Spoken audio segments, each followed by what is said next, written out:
House Speaker Mike Johnson said Sunday that the U.S. is investigating a security breach that led to the alleged leak of classified documents about Israel's plans to attack Iran. The materials became public over the weekend on the messaging app Telegram. The documents, first reported by CNN and Axios, detail weapons transfers allegedly intended for a strike on Iran. They also say the U.S. is aware of recent Israeli military exercises conducted in preparation for a possible Iranian attack. A retaliatory Israeli strike has been expected since Iran fired nearly 200 missiles at Israel earlier this month. Iran says those airstrikes were in response to Israel's increased attacks on Hezbollah in Lebanon, including the assassination of the group's leader. For more on this, I want to bring in CBS News senior national security correspondent Charlie D'Agata. Charlie, thank you for being here. How serious is this leak? How does something like this happen? Well, it's serious and it's obviously sensitive. Defense officials I spoke with here will only say they're looking into it. The question is, was it a leak or was it a hack? And if that's the case, where will there be more of them?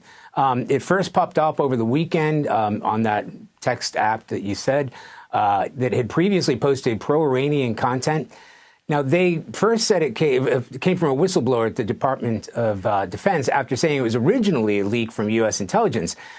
But the Biden administration and others have called it very concerning. Now they'll have to figure out the source of that leak and try to make sure this isn't the first of many, as we have seen in the past. And if it's legit and we're not being steered away that it's not only highly classified information, but it shows how closely the United States is monitoring Israel.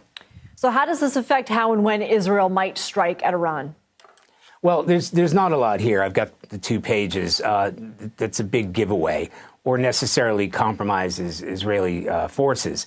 It describes the positioning and repositioning of weapons, getting missile launchers and drones into place, moving some of their own missiles out of harm's way, dispersing is how they described it, to keep them safe from an Iranian counterattack. At least in these 2 documents, it isn't like a detailed layout of Israeli forces. It's more of a broad overview of Israeli readiness to strike Iran.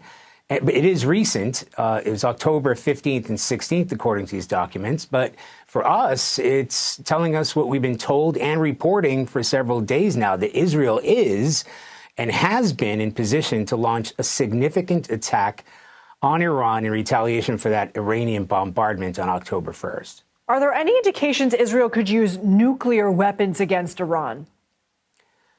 Well, we're not going to read chapter and verse of these documents for obvious operational security reasons, and they're technically classified if they're legit. But there is one single reference to that, which reads, "We have not observed indications that Israel intends to use a nuclear weapon." What's interesting about that? Well, it's widely accepted that Israel has nuclear capacity. The Israelis have never officially acknowledged that. The U.S. and Israel have always shared a very close-knit relationship. How does this leak affect that? Well, it's not going to help.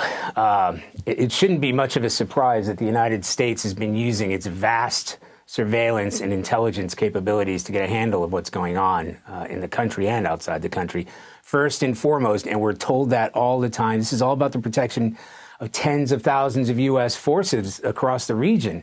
But there's been frustration, some made public, some not, from the White House on down, that Israel has been less than forthcoming about informing the U.S.